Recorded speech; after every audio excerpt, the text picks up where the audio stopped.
Many Israelites got lost playing the harlot that they got entangled with the biggest harlot of them all, the mother harlot, the Roman Catholic Church. This harlot produced daughters all over the world.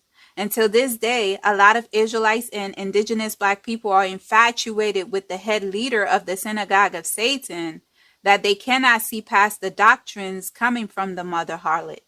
Through her charms, she has mesmerized many with her riches and rituals that many Israelites and indigenous black people abandoned their first love, the Most High, for the idols that came from her.